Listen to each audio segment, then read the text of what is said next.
जतमध्ये आज जी घटना घडलेली आहे त्या घटनेचा मी तीव्र शब्दामध्ये जाहीर निषेध करतो। ज्या एपीआयनं हा प्रकार केलेला आहे त्या एपीआयला सुतासारखा सरळ करण्याची व्यवस्था केली जाईल। प्रतापगडाच्या पायथ्याशी छत्रपती शिवाजी महाराजांनी अफजल खानाचा कोतळा काढला हा इतिहास चौथीच्या पाठ्यपुस्तकामध्ये आहे। मग हे एपीआय महोदय चौथीच्या पाठ्यपुस्तक फाडून टाकणार आहेत का?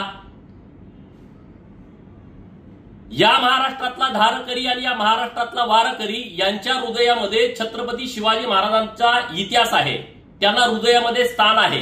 त्यांना हृदयामधून तुम्ही बाजूला हटवणार आहात का? मी तमाम शिवप्रेमींना आवाहन करतो की महाराष्ट्रामध्ये हिंदुत्ववादी सरकार आहे आणि छत्रपती शिवाजी महाराजांचा अपमान केलेला खपवून घेतला जाणार नाही। ज्या एपीआयनं हा उद्योग केलेला आहे त्याच्यावरती निश्चितपणे कारवाई होईल। मी राज्याचे मुख्यमंत्री माननीय देवेंद्र फडणवीस साहेबांच्या कानावरती ही गोष्ट घातलेली आहे। सांगली जिल्ह्याचे एसपी साहेब यांच्याशी सविस्तर बोललेलो आहे आणि त्यामुळं तुम्ही या सगळ्या गोष्टीचा संयम बाळगावा। ज्या एपीआयनं हे कृत्य केलेलं आहे त्याच्या पाठीमागे कोणी राजकीय शक्ती आहे का याची सुद्धा चौकशी झाली पाहिजे।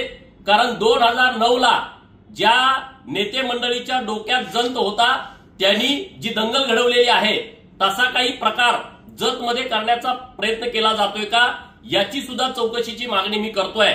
आणि जो कोणी छत्रपती शिवाजी महाराजांचा अपमान करेल आणि मग तो कोणी असेल तर त्याला गुडघ्यावरती बसवून त्याला नाक टेकून महाराष्ट्राची माफी मागवायची व्यवस्था आणि तशी यंत्रणा आम्ही उभी केल्याशिवाय राहणार नाही।